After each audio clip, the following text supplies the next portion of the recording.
नमस्कार, मी ऋषी देसाई. सुवर्ण कोकणच्या विशेष भागात आपलं स्वागत. ज्याचा त्याचा समुद्र असतं, ज्याचा त्याचा पाऊस असतो आणि सगळ्यांचा मिळून कोकण असतो. आणि या कोकणातल्या यशस्वी माणसांसोबत आपण नेहमी बोलत असतो. तुमचं आयुष्य समृद्ध करण्यासाठी, त्या आयुष्यातली श्रीमंती तुम्हाला नव्यानं उलगडून दाखवण्यासाठी दर दिवशी नवे वक्ते येत असतात. आणि हे वक्ते तुम्हाला नवनवीन व्यवसाय, या व्यवसायातल्या क्लुप्त्या, त्याचं मार्केटिंग, त्याचा वाढलेला आवाका, त्याचा विस्तार, हे सगळं तुम्हाला सांगून पटवून तुम्हाला श्रीमंत करण्यासाठी उद्युक्त करत असतात. पण आज आपण ज्या माणसासोबत बोलणार आहोत त्या माणसाचं जगणं एवढं बेफाट आहे की ते काम जरी तळात करत असलं तरी आयुष्य समुद्र असंच आहे. याच माणसासोबत आपण बोलणार आहोत. हसन मसलई सर आपल्यासोबत आहेत. हंस ॲक्वाकल्चरचे ते प्रमुख आहेत. त्यांच्यासोबत बोलूया आणि जाणून घेऊया त्यांच्या आयुष्याचा प्रवास. स्वागत आपलं सुवर्ण कोकणमध्ये.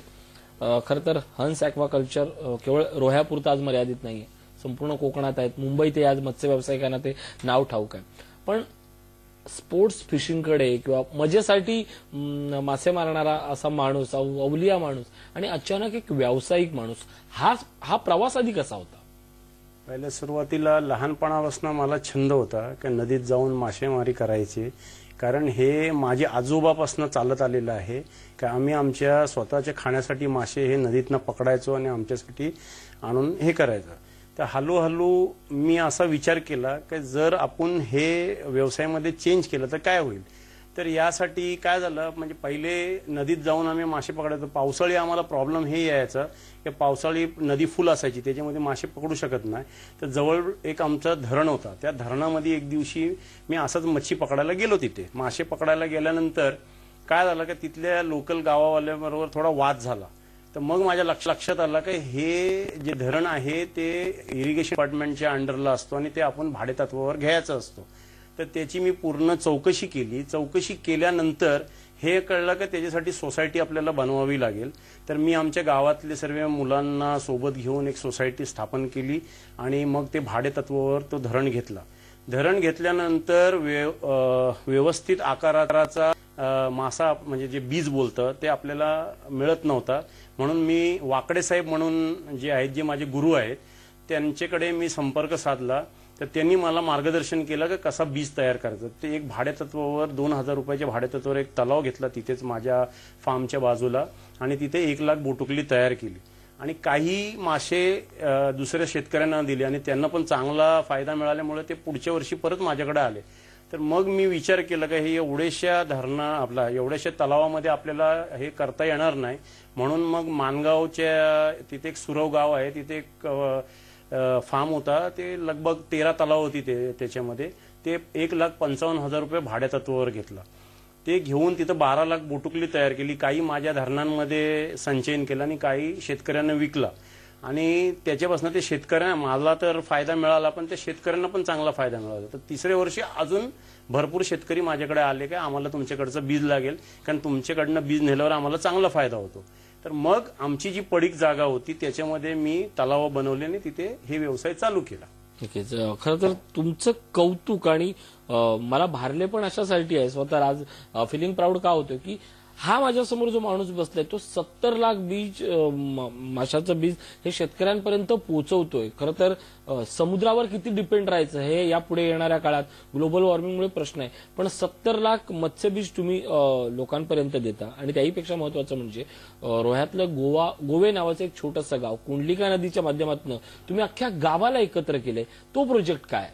गावाला एकत्र केलं म्हणजे आता ज्या वेळेला तुम्ही सोसायटी बनवता, जी आमच्या गावातली मुलं आहेत जी मासेमारी करतात, तर त्यांना टेक्निकली कसं मासेमारी करायचं, काय करायचं ते ह्या सोसायटीच्या माध्यमातून आम्ही शिकवलंय. ह्याच्या पुढे आता हे तर झालं जे मी तुम्हाला सांगितलं, हे कटला, रोहू जे खाणारे मासे त्याचा बीज तयार करतो. पण तो फक्त 4 ते 5 महिने किंवा मॅक्सिमम 6 महिने परत चालतो. त्याच्यानंतर खाली वेळ असल्यामुळे माझे जे कामगार आहेत त्यांना काम मिळत नव्हता. म्हणून मी शोभिवंत माशाचा पण प्रजनन युनिट तयार केलं. आणि ते करून जे लोक माझ्याकडनं छोटा बीज घेऊन जाऊन त्याला मोठा करून आपल्याला विकणार, मग ते आपण मुंबईला पाठवलं, तर त्यांना एखादी बाई जर त्यांच्या घरामध्ये काम सकाळ 2 तास संध्याकाळी 2 तास करत असेल तर 4-5 हजार रुपयाचा इन्कम त्यांना महिन्याला मिळू शकतो. तर असा शोभिवंत माशाचं पण तयार केलेला आहे. तर त्याच्यामध्ये आज आपल्याला जो शोभिवंत माशाचा युनिट आहे त्याला आपल्याला second best ornamental fish form in India असा एम्पेडाकडनं अवॉर्ड मिळालेला आहे, जे आंध्र प्रदेशमध्ये पुरंदरेश्वरी देवीच्या हाताने दिलं गेलं होतं. तर असं नाही आहे की म्हणजे जर एखाद्याला हे व्यवसाय करायचा आहे तर असं डायरेक्ट मी करोड रुपये लावणार नाही. मी शून्यातनं चालू केला. ज्या वेळेला मी चालू केलं माझ्या हातामध्ये 1 लाख रुपया सुद्धा नव्हता, कारण माझा मेन बिझनेस होता डिस्ट्रीब्युशन लाईन, जे आमच्या वडिलांचं आहे. त्यातनं पैसे काढायचे मध्ये जरा प्रॉब्लेमॅटिक होतं, तर त्यातनं पप्पांनी मला दिले पैसे, नंतर माझ्या वाईफनी मला हेल्प केला, काही माझ्या मित्रांनी मला हेल्प केला, काही माझ्या नातेवाईकांनी पण मला, म्हणजे बऱ्याच लोकांनी हेल्प केला. पण खिशामध्ये 1 लाख असताना मी 25 लाखाचा प्रोजेक्ट तयार केला आणि ते सुद्धा सर्व माझे मित्र, नातेवाईक, वाईफ, बाबा असे त्यांनी मदत करून. बाबा जेव्हा हजवर गेले होते तर इथं मी ते काम चालू केलं. जेव्हा ते रिटर्न आल्याने बघितलं, अरे हे काय तयार केलं, म्हणजे त्यांना जरा आश्चर्य झाला. ते छोटासा प्रोजेक्ट मी तयार केला होता आणि त्याला आता हळूहळू करून आज लगभग आपला 80 लाखाचा प्रोजेक्ट तयार झालेला आहे आपल्याकडे. आणि त्यातनं आपण वर्षाला साधारण म्हणजे जे खाण्याचे मासे आहेत ते एक 12-13 लाख रुपयाचा टर्नओव्हर होतो, त्याच्यामध्ये आपल्याला 3.5-1 लाख रुपये नफा होतो. आणि जे शोभिवंत मासेचं आहे त्याच्यामध्ये 20 ते 22 लाख रुपयाचा टर्नओव्हर होतो, त्याच्यामध्ये एक 7-1 लाख रुपये आपल्याला निव्वळ नफा होतो. आणि हे म्हणजे हळूहळू 8 वर्षाचा, म्हणजे ऍक्च्युली 2006 मध्ये मी हे चालू केलं, म्हणजे एक छंदातनं ह्याच्यामध्ये वाटचाल केली. आणि आज आपला फार्म जे आहे भारतात, जर चांगले जे मासेच्या व्यवसायामध्ये आहेत ते सर्व मला ओळखतात आज पुऱ्या भारतामध्ये, आणि काही बाहेरच्या देशामध्ये पण आपल्याला ओळखतात ज्यांच्याशी आपले संबंध आहेत. मला कौतुक या म्हणजे मगाशी कौतुक तर 70 लाखाचं होतं, पण आता कौतुक आणखीन तुमच्याबद्दल आणि अभिमान असं जास्त वाटतोय की एका माणसानं ज्या क्षेत्रातलं ठाऊक नाही, आपल्या घरच्यांच्या साथीनं, घरच्यांच्या आशीर्वादानं, पत्नीच्या आशीर्वादानं, वडिलांच्या आशीर्वादानं तुम्ही व्यवसाय सुरू केला आणि पुढे गेला. पण या सगळ्या प्रवासात आणि एक माणूस होता जो तुम्हाला खऱ्या अर्थानं पुढे राहिला, ते म्हणजे तुमचे गुरु. त्या सरांबद्दल, ज्यांनी तुम्हाला या क्षेत्रात येण्यासाठी पुढे हिंमत दिली, त्या गुरूंबद्दल काय सांगाल? वाकडे साहेब हे एक सरकारी कर्मचारी आहेत. बरेच वर्ष, म्हणजे किती वर्ष ऍक्च्युली आहेत माहित नाही, पण अंदाजे 25 ते 30 वर्ष ते ह्या लाईनमध्ये आहेत. तर ज्या वेळेला मी भाड्या तत्वावर डॅम घेतला तर मला खरोखर काय मासा कसा तयार करतात हे माहीत नव्हतं.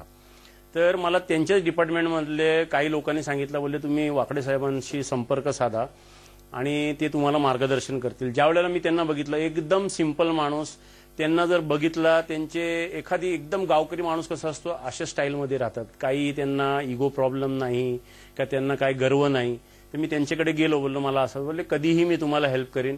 आणि त्यांनी मला म्हणजे व्हिजिट एखाद वेळी मी त्यांच्याकडनं करून घेतली, पण त्यांनी मला मॅक्सिमम सर्व फोनवर शिकवला की कसं करायचं, काय करायचं असा. आणि त्या माणसांनी खरोखर जे सरकारी बीज केंद्र आहे ह्याचं जे प्रोडक्शन 4 पटीने वाढवलं होतं जेव्हा ते तिकडे होते.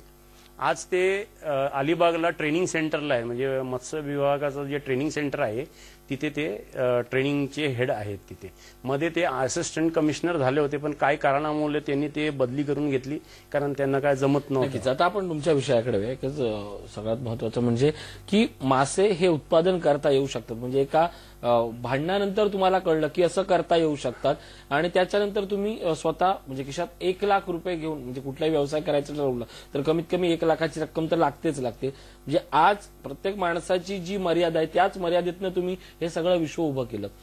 गोड्या पाण्यातलं म्हणजे खाण्यासाठी माशाची निर्मिती आणि शोभिवंत माशाची निर्मिती, या 2 प्रकाराबद्दल काय सांगाल? आता खारे पाणी, मी खारे पाण्याचं करत नाही, मी गोड्या पाण्यातले माशाची बीज तयार करतो. सुरुवातीला मी काय केलं, काय आपल्याकडे काही इन्फ्रास्ट्रक्चर नसल्यामुळे मी ह्याचा जो स्पॉन असतो, स्पॉन मध्ये जे मत्स्य जिरं बोलतात, ज्याची साईज लगभग आपल्या केसासारखी असते, असे हे कलकत्त्यावरनं मी मागवायचो आणि इकडे नर्सरीमध्ये वाढवायचो त्याला. म्हणजे एक पद्धत आहे काय, बारीक मासा घ्यायचा, त्याला एक वैशिष्ट्य प्रकाराने त्याला पाण्यामध्ये, म्हणजे ते पाण्याची क्वालिटी आणि त्याचं सर्व ते तयारी जी करायची असते पूर्वतयारी, ती एकदम प्रिसाईज लागते. म्हणजे ते टायमाच्या टायमाला व्हायला पाहिजे. इकडे तिकडे झालं तर तुम्हाला सर्व्हायव्हल मिळत नाही, म्हणजे ती मरतूक जास्त होते. तर त्याच्यामुळं ते बरोबर एक प्रिसाईज वेळेमध्ये सर्व व्हायला पाहिजे. तर ते सर्वांना जमत नाही. तर ते मी तिकडनं कलकत्त्यावरनं मागवून त्याला मोठा करून थोडा थोडा पहिले विकायला लागलो, आणि हळूहळू करता करता आज ते जे स्पॉन आहे ते आपल्या फार्मवर तयार होतो. आणि जे शोभिवंत माशाचं आहे याच्यामध्ये जेव्हा वेळेला मी चालू केलं तर पहिले सुरुवातीला फक्त गोल्डफिश चालू केलं, कारण ते सर्वात सोपं ब्रीडिंग होतं. हे करता करता मग आपण आज 25 प्रकारचे मासे ब्रीड करतो आपल्या मध्ये. त्याच्यामध्ये गोल्डफिश आहे, ऑस्कर आहे, डॉलर, सिल्वर डॉलर आहे, ब्लॅक गोस्ट आहे, 4-5 प्रकारचे बार्ब्स आहेत, सेवराम आहे, त्याच्यानंतर टायगर शार्क आहे. असे एक 25 प्रकारचे मासे आपल्या याच्यावरती ब्रीड करतो. त्याची अंडी पण आपल्याकडे तयार करून उबवणी करून मग त्याला मोठा करून मुंबईच्या मार्केटला विकतो. आणि जेवढा माल तयार होतो तर ते विकायला काही प्रॉब्लेम नाही. जेवढा तयार होतो, जेव्हा तयार झाला की ताबडतोब विकले जातो. असं नाही की मला थांबावा लागतो की बाबा विकायचं आहे, कोण गिराईक नाही, आता येईल तेव्हा बघू, असं काही नाही. फक्त थंडीच्या महिन्यामध्ये थोडा सांभाळावा लागतो, कारण मार्केट थोडा डीम असतो.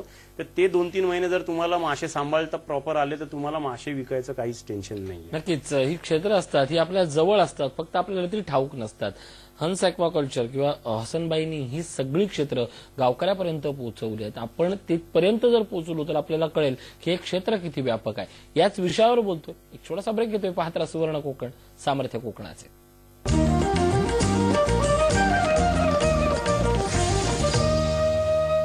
ब्रेकनंतर स्वागत. आपण बोलतोय आज मत्स्यशेतीतल्या खऱ्या अर्थानं भगीरथ समजल्या जाणाऱ्या हसन मसले यांच्यासोबत. स्वागत आपलं ब्रेकनंतर.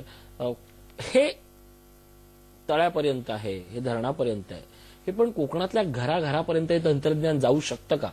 माझं ऍक्च्युली आता जे पुढचं प्लॅनिंग आहे की माझ्या आसपासचे 2-3 गावांना जसा एखाद बोलतो ना दत्तक घ्यायचं, तर त्यातले काही घरांना निवडायचं ज्यांच्याकडे त्यांच्या घरामध्ये एक्स्ट्रा जागा राहिलेली आहे की जिथे ते बीज घेऊन मोठा करून विकू शकतात. असा माझा प्रोग्राम आहे. कारण बीज उबवणी केंद्र बोललं तर थोडा खर्च जास्त येतो, पण एखादी घरामध्ये कोणाला करायचं तर 1 लाख रुपये ते 1.5 लाख रुपयेपर्यंत जर आपण खर्च केलं आणि त्यांना जर ते तयार करून दिलं तर ते आपल्याकडनं बीज घेऊन त्याला मोठा करून परत आपल्याला देतील त्याचा मोबदला. तर साधारण ते महिन्याला एक घरामध्ये जर 10 काचीचे टाके जर आपण लावले तर ते 4 ते 5. मला थेट या प्रश्नाकडे येतो. म्हणजे आज हा कार्यक्रम जे मुंबईत बघतायत किंवा जे चाकरमानी बघतायत, मलाही नेहमी असे फोन येतात त्या संदर्भात. त्यांचं असं म्हणणं असतं की ऋषी 1 लाख 1.5 लाख कमवतो, जागा देतो, 1-1.5 गुंठाच आमची जागा असेल, त्या जागेत आम्हाला हे करायचंय, फक्त आम्हाला श्रम नकोय. श्रम म्हणजे जास्त लेबर पॉवर आपण देऊ शकत नाही, एखाद माणूस देऊ शकतो. अशा माणसांना हा बिझनेस करणं शक्य आहे का? आणि त्यांनी तुमच्याशी कनेक्ट झाल्यानंतर ते जमेल का? एक माणूस साधारण जर पुरा वेळ त्यांनी एक माणसाने दिला तर तो साधारण महिन्याला जर चांगली इन्व्हेस्टमेंट केली, म्हणजे कसा असतो प्रत्येकाचा एक वेगळा मर्यादा असते. म्हणजे आपण त्यांना हे बोलू शकत नाही, कोण 5 लाख पण लावू शकतो आणि कोण लाख घेतला. कमीत 1.5 लाख रुपये जर इन्व्हेस्टमेंट केला आणि एखाद्या घरवाल्याला म्हणजे गावकरीला जो शेती बघतो पण सकाळच्या 2 तासात आणि संध्याकाळच्या 2 तासामध्ये त्या बाईनी जर काम केलं तर ती साधारण 4 ते 5 हजार रुपये महिन्याला आरामात कमवू शकते. नक्कीच. नाही, या प्रोजेक्टमध्ये ते करू शकतात का? आणि गावागावात ते शक्य आहे का? हो, फक्त अट ही आहे का तिथे जवळपास पाणी पाहिजे. हा, पाणी तर रिक्वायरमेंट नाही, कारण काय असतो आज आपल्या कोकणात जरी पाणी भरपूर असल्यामुळे बरेच गाव आहेत जिथे पाण्याचा दुष्काळ आहे, बाजूला नदी असून असं म्हटलं त्याला पाणी हवंच. तर तिथे जवळ किंवा तुम्ही नदीवरनं पाईपलाईन किंवा काय करू शकता, तर तिथे हे आहे. आणि ग्रुपमध्ये जर केलं, जसे छोटे छोटे बचत गट आहेत तर त्यांच्यामध्ये ते जे लेडीज आहेत तर त्या लेडीजनी एकत्र येऊन 4-5 युनिट तिथे तयार केलं आणि त्यांनी ते तयार करून दिलं, तर ते एकदम शक्य आहे. ते या त्याच्यात संदर्भित एक प्रश्न, हंस ॲक्वाकल्चर अशा पद्धतीचे उपक्रम राबवते, नेमकी हंसची आता घोडदौड पुढची कशी असणार आहे? आता काय, माझे पण काही लिमिटेशन्स आहेत. कारण मेन कुठे पण मुद्दा येतो ते ज्या वेळेला तुम्हाला पुढे वाढवायचं आहे तर तुम्हाला पैशाची गरज लागते. पण मी या मताचा माणूस आहे, मी कुठलाच इंटरेस्टचा पैसा घेत नाही, कुठल्या बँकचं लोन घेत नाही. जे आहे जेवढा मिळेल त्याच्यामध्येच करायचं. कारण आमच्या धर्माच्या हिशोबात इंटरेस्टचं घेणं आणि देणं हे चुकीचं आहे. म्हणून मी ठरवलंय की इंटरेस्टचा पैसा घ्यायचा नाही, म्हणून मी स्लोली चाललोय. नाही तर मला बँक आज पण आरामात लोन देऊ शकते, पण मला ते घ्यायचं नाही. तर जेवढा स्लोली मी जाऊ शकतो पुढे त्या हिशोबातच मी हे करेन. काही एकदम जास्त पण धावाधाव करायची गरज नाही. पण आज 8 वर्षामध्ये जे केलंय, समजा मला आता माझ्या वडिलांनी जागा विकून पैसे दिले, माझ्या वाईफनी तिचे काय बाबांनी तिला पैसे दिले ते दिले, किंवा माझे मित्र आहेत त्यांनी दिले, माझे नातेवाईक आहेत कझिन्स त्यांनी पण मला मदत केलेली आहे. लगभग अर्धा जास्त पैसा मी त्यांचा फेडलेला आहे. आता वडिलांचे, वाईफचे आणि काही 1-2 मित्राचे असे पैसे द्यायचे. पण त्याच्या अगेन्स्टला चांगल्यापैकी मी ऍसेट बनवलेला आहे. म्हणजे काही लोनमध्ये नाही आहे एक हिशोबात बोल. जर आज ती प्रॉपर्टी 80 लाखाची आहे तर 20-25 लाख देणं असलं तरी काय. हसन भाई, एक गोष्ट सांगतो, म्हणजे या व्यासपीठावर मी अनेकांशी बोलतो, पण तुमच्याशी बोलताना मी जे वारंवार म्हणतोय की बोलताना मला फिलिंग प्राऊड होते. एक खरा माणूस, सच्चा व्यावसायिक, सच्च्या धर्माचं पालन करणारा माणूस आणि इतरांना मदत करणारा माणूस, अशा 5ही रूपामध्ये तुम्ही दिसतायत. कदाचित व्यवसायशास्त्रामध्ये तुकाराम वाणी नावाची गोष्ट कधीच मान्य नसते, पण असा एखादा माणूस ज्यावेळी सच्चा येतो त्यावेळी त्याचं व्यावसायिकपणही तेवढंच सच्च असतं आणि त्याचे प्रॉडक्टही तेवढेच खणखणीत असतात. हे सच्चेपण जरी हसनबाईंकडनं आपण घेतलं ना, आयुष्यात आपण खूप पुढे जाऊ. एक छोटासा ब्रेक घेतोय. पाहत राहा सुवर्ण कोकण, सामर्थ्य कोकणाचे.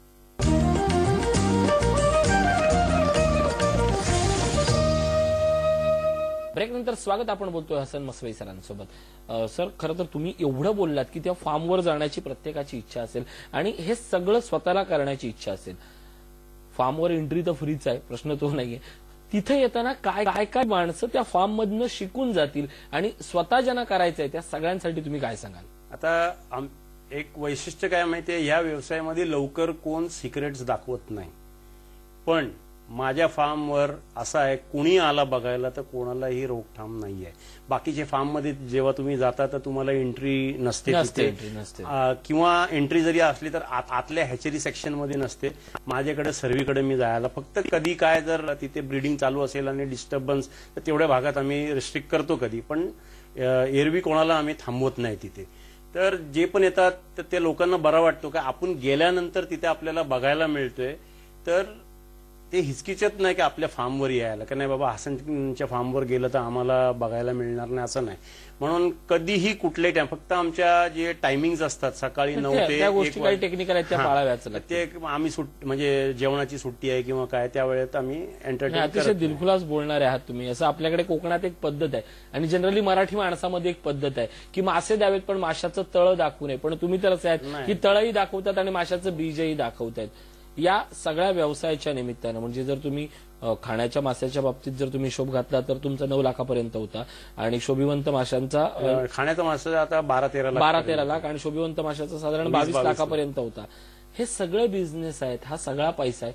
तुलनेनं यात प्रॉडक्टिव्हिटी नाहीये, आपण कमी पडतोय. बाजारपेठेची गरज, कारण दुर्दैवानं शोभिवंत मासे आसाम पश्चिम बंगाल आणि ओरिसा या भागातनं आज मुंबईत येतात. मुंबईतही तिकडनं आणावे लागतात.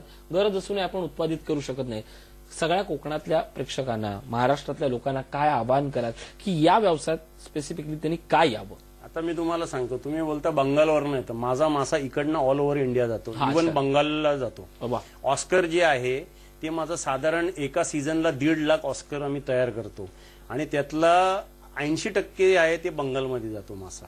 आणि आपल्या फार्मचं एक वैशिष्ट्य आहे की माझा रेट दुसऱ्यांपेक्षा 50 पैसे जास्त असतो, कमी नाही. त्याचं कारण हे आहे की आपल्याकडनं मासा नेलेला जे असतो त्याची मरतूक होत नाही, कारण त्याला व्यवस्थित क्वारंटाईन करून मग आपण. माझ्याकडे असं आहे की जर मला वाटला मासा, समजा मी उद्या तुमच्याकडनं ऍडव्हान्स घेतलेला आहे आणि तुम्हाला मी मासे देणार आहे आणि जर मासा आजारी पडला तर मी त्याची ऑर्डर थांबवतो, त्याला रिक्वेस्ट करतो की तुम्हाला जर थांबू शकता किंवा मी तुमचे पैसे तुम्हाला तुमच्या अकाउंटमध्ये परत टाकेन. तर ते म्हणजे आपली एक ही खात्री करून द्यायची की त्याच्याकडे गेल्यानंतर तो मासा मरायला नाही पाहिजे.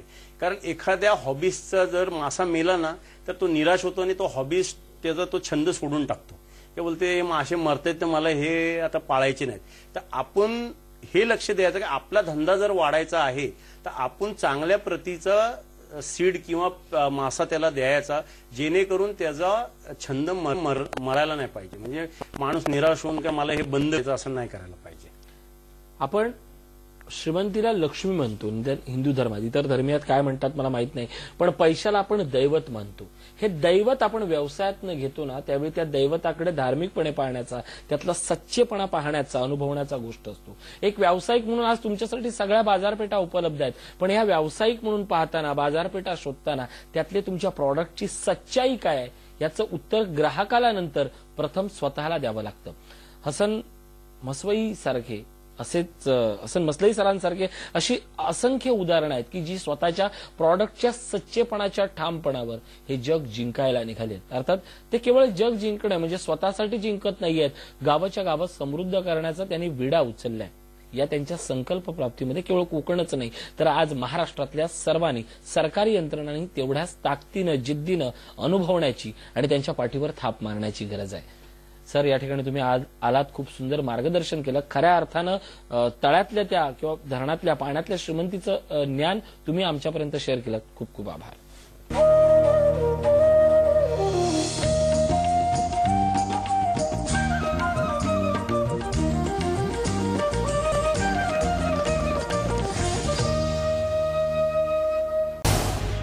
झी 24 तास रहा एक पाऊल पुढे.